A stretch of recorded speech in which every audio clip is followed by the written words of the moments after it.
Thanks for staying with us. Now, the Asokore-Mampong District Court premises became a scene to behold following the rearrest of 9 persons accused of fraud after they had been discharged by the lower court for lack of jurisdiction.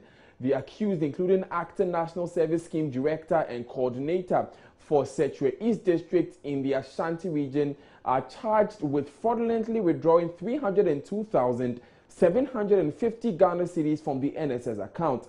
They are said to have inserted ghost names on the government's payroll by tampering with NSS and Youth Employment Agency systems. Armed security officers on standby outside the district court picked them up again and whisked them away after being discharged for lack of jurisdiction. Ohiming Terrier has more. Joseph Roland Amwa, acting NSS district coordinator for Setre East, Isaac Esrifi, a student, Isaac Entry and Rahel Nuako are among the suspects. Others are Ismaila Osman, Ernest Ajay Adabanka, Sarkodie Ato, Opontreme, and Edwedo Usuansa. Menchia Divisional Police Command, acting upon a tip-off, arrested them in April this year. It follows preliminary investigations which revealed they had been withdrawing money from an e-switch machine at Shabe Forte Ventures at Aswasi. The device was operated by one of the accused, Ismaila Osman, one of persons standing trial for stealing and forgery. Police retrieved fake official stamp of the Assistant Director of Health Services at Asokore-Mampong that it says impersonated e-switch cards and several duplicate pay slips. Police investigations revealed Roland Amwa had conspired with Isaac Esrifi, Isaac Entry, and Rahel Nuako to siphon money from state coffers. Roland is said to have endorsed and submitted monthly duty forms for non-existent personnel at the Kumasi Metro office of NSS. He had also succeeded in stealing 80,850 Ghana cedis between November 2016 and March 2017. Officials at the National Service Scheme have declined comment on the matter. However, unofficial sources suggest various mechanisms have been introduced to plug loopholes. They include quarterly validation of personnel and increased monitoring and supervision. Joy News has cited a 16-page report signed by Kumasi Metro Director Reverend Kwame Ajay.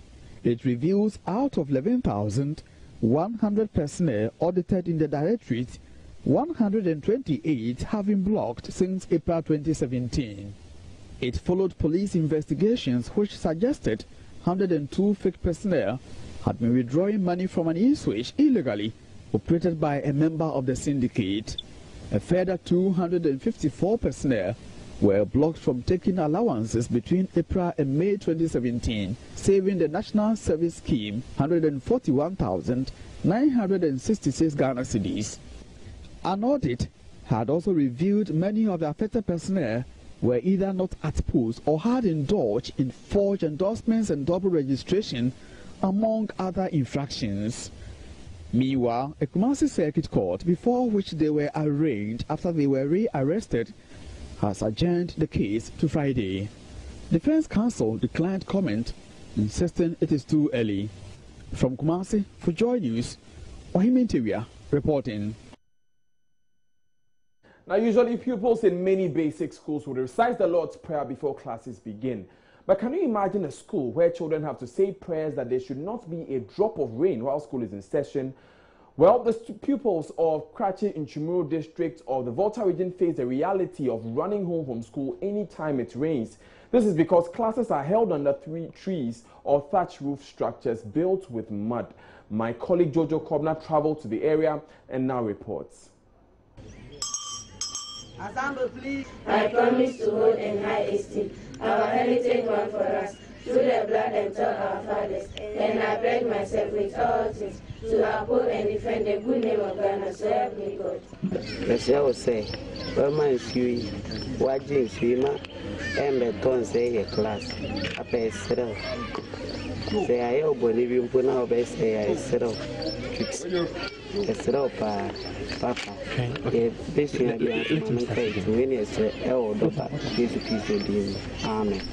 A solemn prayer from 14-year-old Ofosu Emmanuel, a pupil of Chinderi SDA Primary School in Krachi in Chumuru district of the Volta region. He leads morning prayers at school assembly, pleading with God to shut the heavens so that classes would not be disrupted. In this district, the rains have a lot to do with lessons, because about 56 schools are under trees, in mud houses with thatched roofs or under sheds. So when clouds gather, the pupils have no choice than to run home for shelter. It's because when it rains, we can't even sit here. God knows what is good for his children. So when God allowed the rain to come, fine, but we pray to him that he shouldn't disrupt our class. Because of the rain, we don't get time to study again, so they close us. And when it is getting to exams, you see, we didn't treat some topics. So they can set a question that we didn't treat. On this occasion, the pupils' prayer appeared to have been answered. At a nearby school, Kwajifo DA Primary, all 6 classes are under sheds with thatched roofs. Established about 35 years ago, some of the pupils still do not have chairs. While some of the classrooms have straw walls, others are without any screens at all, leaving the pupils vulnerable to distractions by goats freely roaming the compound. Out of the blue, the clouds quickly gather. Pupils gather their books ready to run out.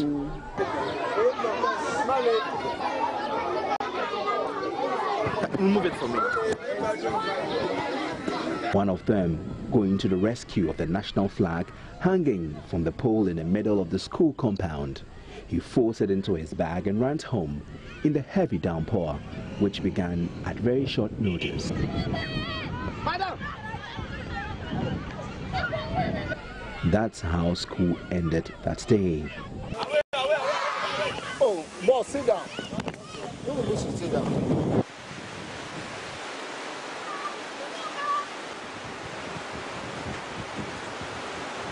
I traveled back to Chinderi SDA Primary School, where pupils earlier prayed to God to stop the rain. I find some of the pupils trapped in the classroom. This time, the thatch roof only strains the heavy downpour that confines the pupils to a section of the classroom. Ofosu Emmanuel, who prayed earlier against the rain, is disappointed. What I feel right now is we couldn't learn at all.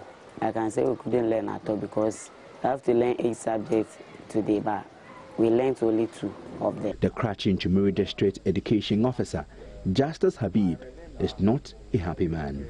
You go to some schools, frankly speaking, the structure is so bad that even you and myself would not like to put our animals under it, but you find children schooling under it.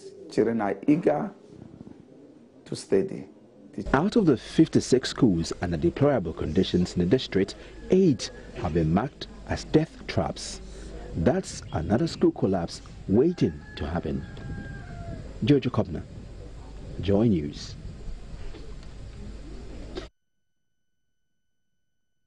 Now, can you imagine struggling to climb a staircase every day, falling off due to a physical disability just to attend lectures? That's the story of 23-year-old Anastasia Ejeni Boateng, who defied the odds by learning to earn a first-class honors. She's among the graduating students of the 51st congregation of the Kwame Nkrumah University of Science and Technology. Love FM's Prince Apia engaged her exclusively on the tortuous journey to academic excellence as a physically challenged person.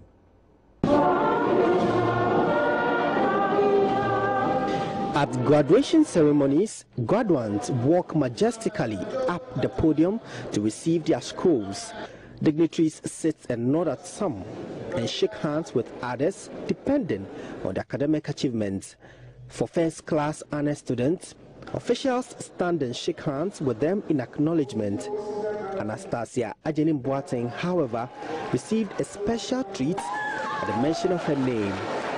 The high table had to come down the podium because Anastasia couldn't climb up the dais, which itself is not disability friendly. The gesture amid a standing ovation from the rest of guests in the auditorium got her into tears. How did you feel when your name was mentioned as a first class student? Mixed emotion. I was happy and then I was a little bit sad. But what has been your motivation throughout the 4 years? I'll say my parents. I wanted to make them proud. They have done so much for me, so this was my way to give back to them as well. They encouraged me, they talked to me when I was depressed and everything. They didn't give up on me, they didn't put me in the room, stuck in the room. They brought me out, so I'm very grateful to them. Anastasia is the eldest of 4 children to her parents. She suffered some complication which rendered her paralyzed at age 10. From Opokwari Basic School, she continued at Yasantua Girls. Coping with academic work in such condition has been very challenging. There were times that I thought that I should just give up. It hasn't been really easy. Sometimes it was really difficult getting by, even getting to lectures and all of that. But I needed to do this for myself and to do this for my sisters as well and my parents. So that really pushed me to do this. Anastasia's father, 53-year-old auto mechanic Richard Ajenim Boateng, recounts his struggles seeing her through school.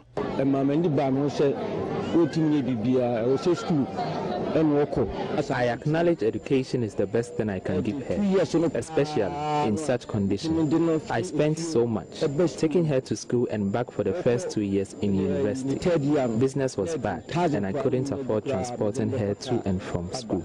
It was difficult, so I had to see the dean of students and explain things to him. And he agreed to give us a room for free because of her condition. I am now thinking of a master's level course, but the money to do that is my worry.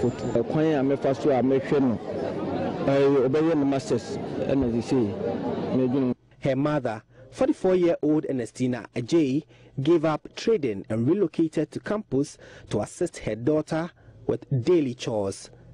Mrs. Ajay wheeled Anastasia to and from school every day.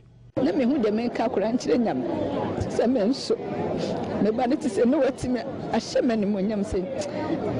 happy my child had first class honors. I wasn't surprised because I know she can do better. I prayed and thanked God for bringing this honor to my family. We've been through a lot of constraints which compelled me to live with her in school. I stopped working in order to support her in her daily activities. I wheel her to school every day, wait till she closes from lectures, then I carry her back. Upon all the challenges, I never gave up. One of her lecturers, Dr. Frances Dufie Azuma, taught Anastasia criminology. We did criminology. It's a very large class, and what she did was the class is up. So the first week, I learned she fell from the stairs. I'm on the very top floor. That's where we hold classes. So I felt very bad. So we decided that, okay, we're going to have the class downstairs. But she didn't like the idea that it's because of her, I have to move my class downstairs, that will be struggling for a classroom, whilst we have an official classroom where we have to. But she never gave up on her class. So this is the height at which Anastasia and other physically challenged persons here have had to climb most of the time to attend lectures. But this did not deter her from pushing on to achieving her goals. It hasn't been really easy at all. Even lectures, you have to climb the stairs to go. It hasn't been really easy. The library and all of that, it has been really difficult, but all the time, most of the time, they do not really think about the disabled students. They feel that they cannot get this far. So I would really encourage them to really make this place disability friendly. What else after first class in sociology? I plan to be a journalist, so I'll work towards that. Journalist? What kind of journalist do you want to be? I don't really know. I'm yet to decide though. I'm still thinking about it, but I'm really sure that I want to be a journalist, so I'll take it from there. So who motivates you as a journalist? Who are your role models? I feel like Komnadomo and then Michael Otieje. What about them? I don't know, I just like them, the way that they talk, the way that they express themselves, their eloquence, everything, I just like them. Thank you very much. Still live on Joy News today. We'll take a short break, but still to come, do you like plant medicine? Do you enjoy using plants for your medicine? We have scientists that are telling you why you should.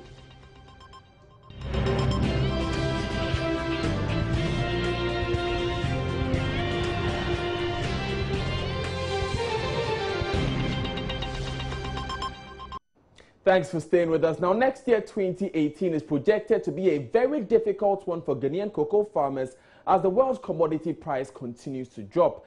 That's the anticipation by Chief Executive Officer of Ghana Cocoa Board, Joseph Boahini Edu. He expressed the sentiment in an interaction with media personnel following a meeting with farmers in Kumasi. World price for cocoa continued to take a nosedive, hitting a 4-year low largely due to excess supply among other factors. Benchmark cocoa futures on the Intercontinental Exchange in New York hit $2,052 per metric ton last February, the lowest since March 2013. A bumper crop last season from good weather in West Africa is weighing down heavily on prices. Ivory Coast and Ghana are the world's top producers, accounting for over 2/3 of global supply. The meeting with farmers from across the cocoa regions was to engage them on prices so that it will not come as a surprise when government decides to stabilize or renegotiate the price of the commodity.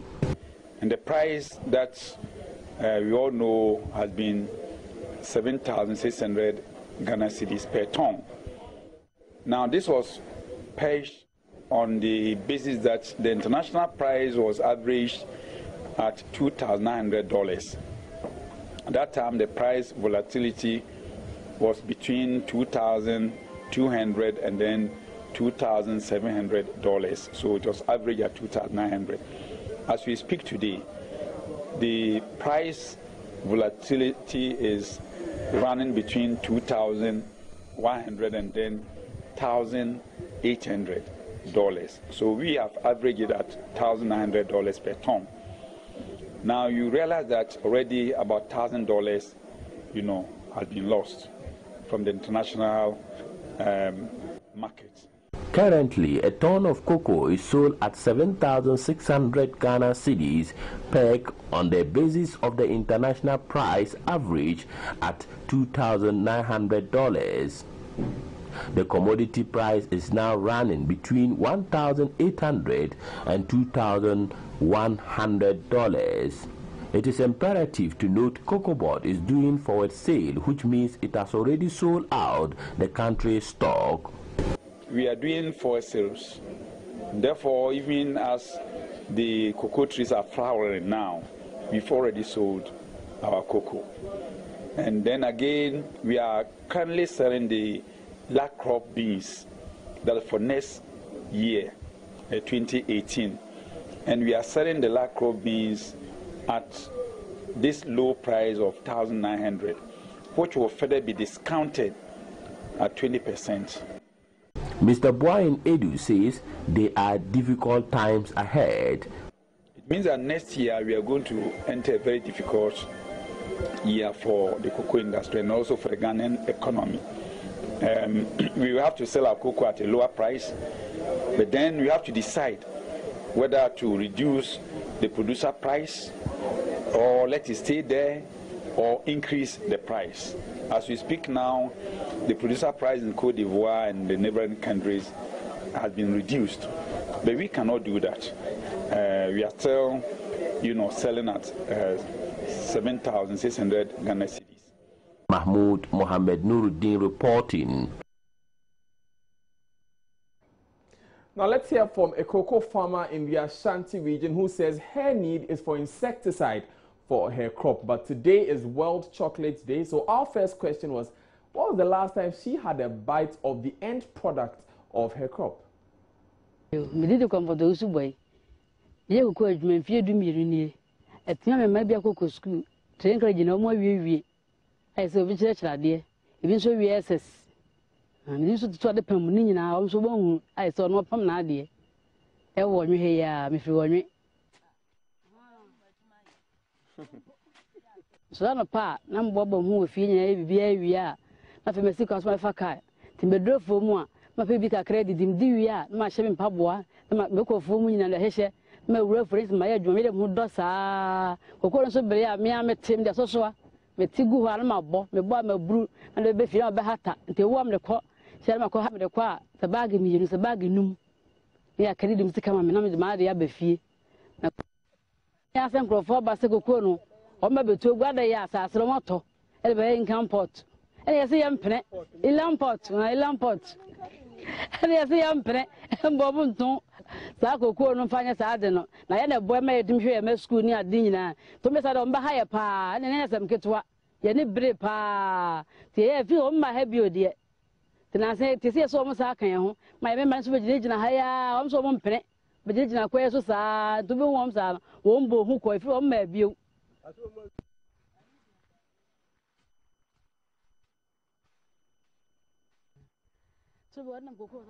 Now, a Greek economist, Dr. Irene Ejiri, is advising farmers generally to approach what they do with a business mentality in order for them to take advantage of the chocolate industry.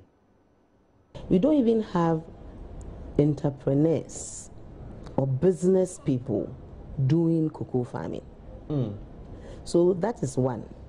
These are people who are doing their food crops, and they've been told that they could get more money by diversifying. So they put some trees. You heard the lady saying, they have not brought us fertilizer. They have not brought us. Is that a business person? They have not brought us. Who is this person? And yet you go sell your 1 ton. Let's say your 1 ton is from 2 hectares. 7,600. And you plow all back into the cocoa and other cash crops that you have, other food crop. The cocoa farmer maybe has about 20 other crops. Then you go to Medicare, you go to child education, funerals, other things. She's not even thinking about applying back part of this much into the cocoa. So from day one, the chain is determined, and we have studied it. But the actors in the chain are not having that attitude. And this morning I was sharing with a platform that we have. We are promoting organic cocoa as well. And it's sad because the farmers are still asking for somebody to bring me the inputs and somebody to help me to even plant, to fell those diseased trees, to say that these are old, replace them. You get me? And that is the farmer we are talking about. We are not talking about a business person who is thinking about this end market and therefore doing the planning to reach here so that when it's coming back or part of it is staying here as the processing end. That was Dr. Irene Ejiri. She's a Greek economist. Now, chocolate entrepreneur and CEO of the Sweet Art Company, Ruth Amwa, is saying that all they need is more funding to sensitize the public on the need to enter into cocoa processing. I don't have the money, otherwise I would be running like a mile a minute. I really, if I had the money of you, I wish I was. Sometimes I wish I was in charge of cocoa processing. They need to look at us. I think yes, it's all about agriculture and stuff like that. But the value addition, the money is in the value addition of the bean. So I think we should kind of tone it down on the export and stuff like that, and see how we can actually do more, add some value, and then people can come and buy the value added products, and then we can make more money, and then we don't have to go borrowing money. Now, scientists are urging more effective utilization of plant medicine to address Africa's healthcare challenges. Professor Rita Dixon of the Kwame Nkrumah University of Science and Technology is one of the strong advocates. She wants Africa to embrace medicinal plants to check alarming levels of communicable and non-communicable diseases. She believes greater collaboration between traditional and orthodox medical practitioners will make desired impact. The Dean of Faculty of Pharmacy and Pharmaceutical Sciences spoke at the 6th African Pharmaceutical Symposium in Kumasi. Kwesi Debra reports. It's 8 a.m. at a Bwakwa Canaan near Kumasi. Patients, young and old, with various degrees of fracture in bone or joint defects wait patiently for attention. Call it the outpatient department of local bone therapy center in Kwanihia Traditional Healing. Some patients from far and near arrive here as early as 5 a.m. or even earlier. They queue up and secure their positions for early attention because of the overwhelming numbers. Ahaji Abdullah Musa has been mending people's bones and joints for 26 years. His clientele cuts across every facet of society. Ahaji, as his patients call him, uses shea butter and warm water to massage even the most complex of fractures and get it healed. I only massage the shea butter on the fracture. A Sarah's 80-year-old mother slipped and fell, resulting in dislocation of her shoulder joint 7 months ago. She initially sought orthodox medical treatment, but ended up at a Haji center. She claims to have seen more improvement than she did before coming here. I think it heals faster here than the hospital. Electrical technician Stephen Amuakon fell off an electricity pole. He was taken to a traditional bone setter before landing at Konfanoche Teaching Hospital. His condition got worse, and his left leg had to be amputated. In fact, I was somehow a little bit convinced about it. So that's the reason why I followed up. And later on, I've realized that, yes, I sent me to a bad place. Cost of treatment for fractures in a hospital setting ran into several thousands of cedis, but relatively cheaper at traditional centers. Dr. Vincent Atebo is head of trauma and emergency unit at the Konfanoche Teaching Hospital. About 40% of patients who come to us who have in one way or the other visited the traditional herbalists come with complications, even very bad complications. Some of these complications that are acute, that are needs urgent treatments, are serious infections of the soft tissue and the bone. And so some of them come with gangrene, that's osteomyelitis, that's infection on the bone and the bone marrow. And then gangrene, the soft tissue is all rotten and infected, and this limb needs to be amputated. The World Health Organization estimates 80% of the populations in Africa, Asia and Latin America depend on traditional medicine for their basic healthcare needs. In rural areas where doctors are scarce, traditional medicine serves as the only source of healthcare. The doctor-to-patient ratio in Africa continues to rise, 1 to over 10,000 in Ghana and 1 to 20,000 in countries like Uganda. The population of traditional healers can be as low as 1 in 200 in some countries. Professor Olukemi Odukoya is a scientist at the Faculty of Pharmacy, University of Jos, Nigeria. All African nationals, they have been coming up with many policies over the years. Enough of policies. We now want action. Action, that is what we want. We have given examples of medicines obtained from plants. And we are saying, economically, people cannot afford orthodox medicines. Socially, orthodox hospitals are far away from them. Traditional medical practitioners, if they are not your relations, they are within your community, the neighborhood, you can easily access them. so that once they are recognized as to their modalities of treatment and so on, though WHO says both explicable and inexplicable, let us start with explicable, evidence-based medicines and enlistment of traditional healers, so that we'll be able to know who the culprit is in case there is problem. The International Pharmaceutical Symposium is organized by the International Federation of Pharmaceutical Students. It seeks to explore ways to integrate orthodox and complementary medicine to enhance healthcare delivery in Africa. Professor Rita Dixon of KNUST says underutilization of Africa's natural resources costs the people even their health.